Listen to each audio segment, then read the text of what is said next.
Siempre voy y hay... ¡Joder! Nunca mi piel me deja escalar fuerte. ¡Joder! La única razón que quiero probar ahora es para tener una buena sensación para bajar, pero... Ya, pero es que creo que te va a hacer lo peor ahora. Peor que antes, creo que sí. No puedo subir. Pena, ¿eh? Son las 4. Súper temprano. Mierda. Qué maravilla. Como sean 3 pegues de probar mucho el bloque, sí, no puedes hacer mucho más. No.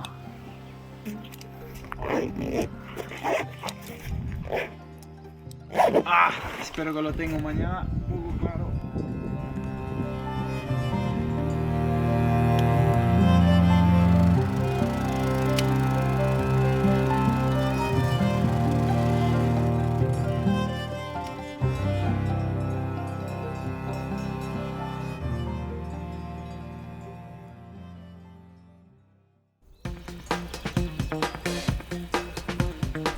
Before I came here, before I got to Picos de Europa, I was kind of intimidated by Orbayu. How would it be to protect it? And it's really hard climbing. You really have to do the moves to get up there.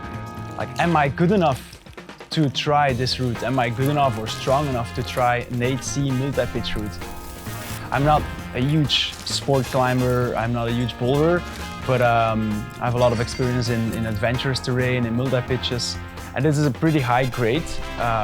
It's quite close to my maximum level, so this is what intimidated me. I didn't plan it for this summer, but of course with COVID-19, I kind of had to change my plans like everyone.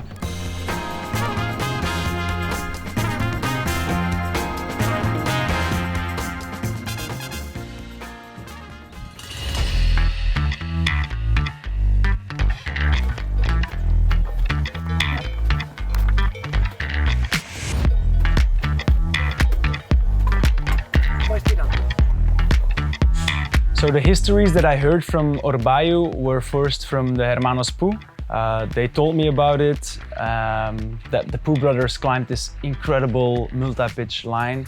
But I didn't realize what it was actually. I was not interested in the time in multi-pitching, in big walling, I knew this was one of the hardest routes in the world. It was a mythical route, it intimidated me from the start. And I would never thought that would be a route I wanted to do at the time. So. La primera que va como por la azul donde cae el agua es la manejada fuerza 6 y... Hice unas fotos, ¿no? De...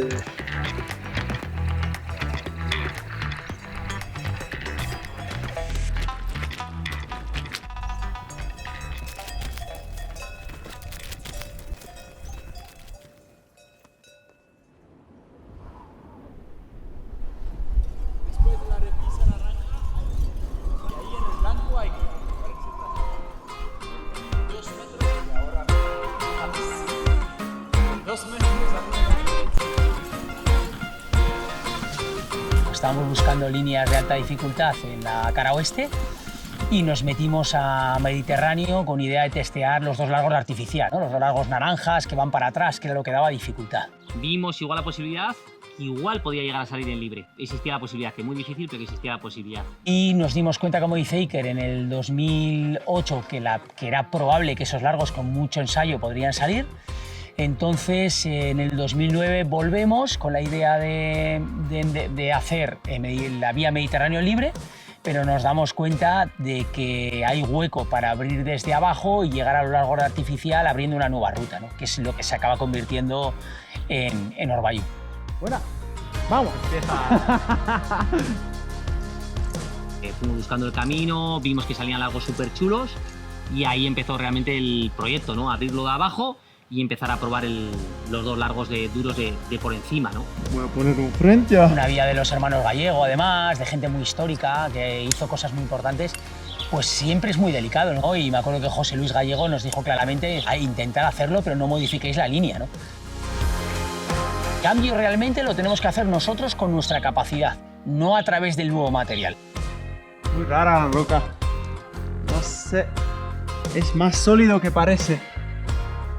Pero también puede romper fácil. 2009, si te fijas, tampoco existían un montón de vías en el mundo de dificultad en pared, ¿no? De largos realmente duros, ¿no? Y ocurre con todas, ¿no? En el caso de Orbayu también. Y la verdad que, bueno, se nos fue para tiempo, ¿no? Fue, yo creo, es el proyecto que más tiempo hemos estado, ¿no? En el Picos probando, sí.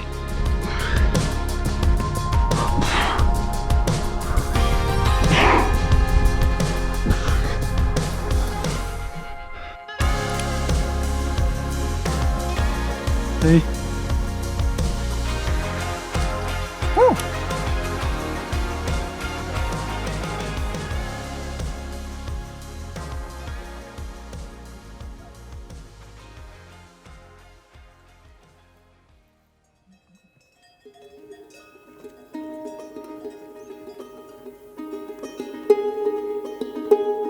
Asturias, por su condición física, es mucha montaña y es mucha naturaleza, y COVID aquí nos ha hecho poca mella dentro de lo malo.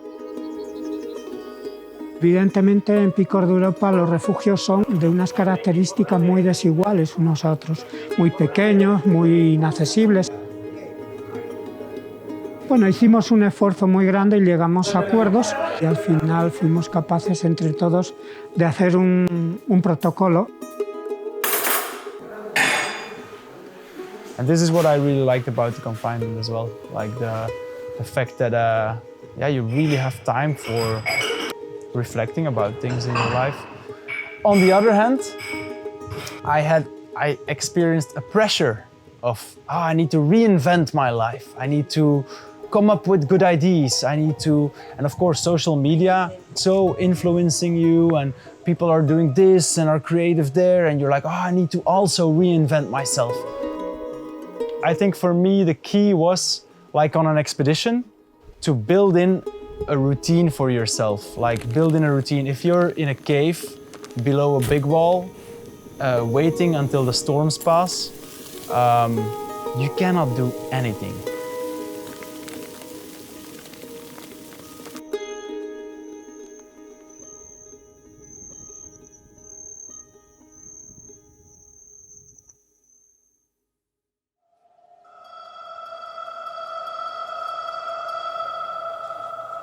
Siva, cuando nos dijo que quería venir a probar Orbayu, nos hizo un montón de ilusión, ¿no? Es un escalador súper fuerte, muy cabezón, muy constante. Sabemos que lo va a intentar, en serio, ¿no? Orbayu is way more adventurous for me. So the first part is a little bit loose rock. Then you have some more sport climby pitches with some bolts. Those are pretty nice. They're 8mm bolts, so they can be a little bit scary, but it's okay. I think they can hold you. Orbayu es una vía muy complicada para la piel, porque sobre todo el largo clave, el largo quinto, tiene un montón de regleteo de pequeñas que te acaban rompiendo, entonces va a necesitar mucha cabeza, ¿no? Creo que es su gran fuerte, la motivación, cuando se mete algo entre ceja y ceja va por ello.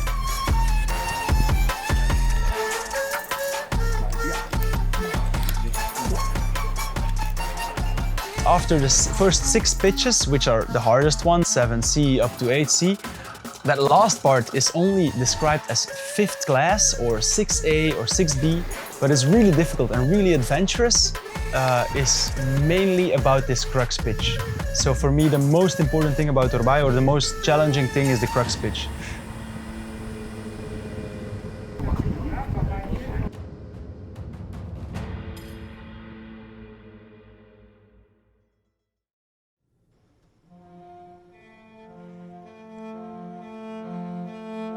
The strategy to climb Orbayu was kind of new to me. It was the first time I really focused on the crux pitch And we had like 4 days and a half that we went up the static ropes to try the crux pitch and then try all the moves, try to do good link ups, and then we came down. So our days were actually very soft. So we were actually having pretty short climbing days. We didn't climb that much. It's somehow frustrating because you want to be satisfied, you want to be tired, but you know, you just have to do what you have to do. You have to practice those moves, rest for your skin, and try again another day.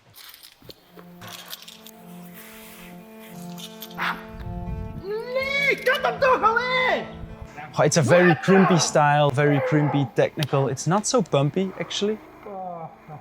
And at the same time, while you climb on these small holes, technical climbing, a little bit resistance, not too much. It's also mentally, because you have to place some gear sometimes. Sometimes you have some runouts.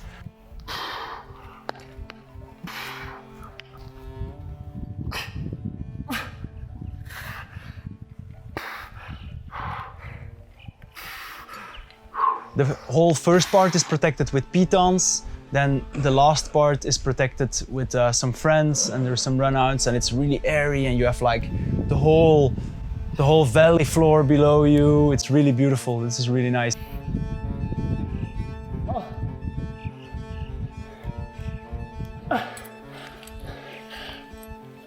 ¿Cómo resbala?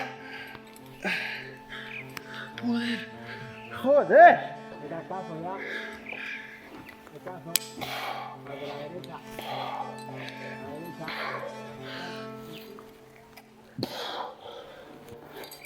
Joder.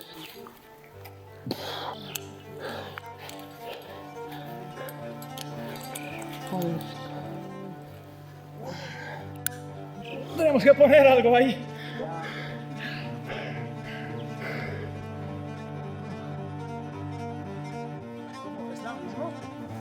Escalar una fisura es que pones un esparadrapo, hay que cambiar tu beta, otro esparadrapo, otra.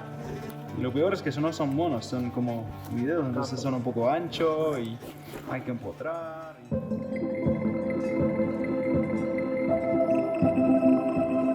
The confidence I got in the fact that I'm really strong when I start from down. I know that somehow when I start from on the ground and I want to send every pitch, that I set myself this goal, that I get into a flow. And I like the fact that I was really nervous, I really slept, and I dreamt about every crux in every pitch. I was dreaming at night and I slept really bad before the descent.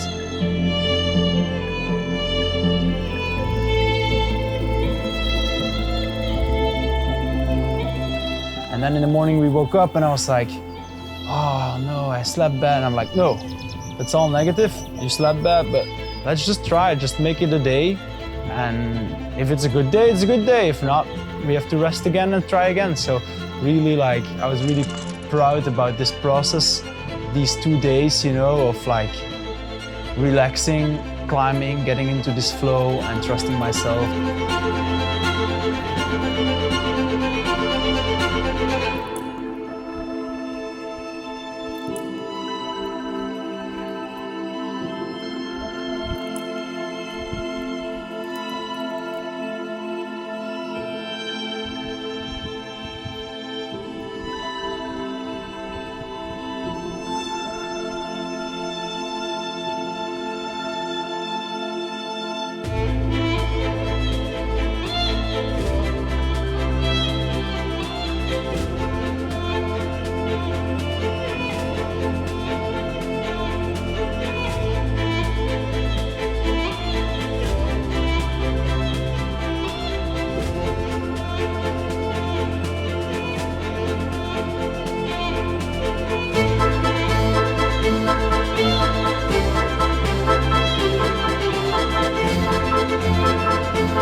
before driving to Picos de Europa, I was in Ceus. When I drove out of Belgium after 4 months being at home, I was really happy. Yeah, to just get in my van and have that freedom again to drive where I want to go, camp somewhere, like shower in the river, just hang out with friends again. And yeah, I mean, we definitely don't amplify our contacts too much with other people. We amplify it with our climbers around us, but there are no parties or whatever. So it's been really, I think it's been really responsible, definitely when the numbers were down in the beginning of July. But that first time back in the mountains was really nice, really. Well, I'm always surprised how much I love the mountains.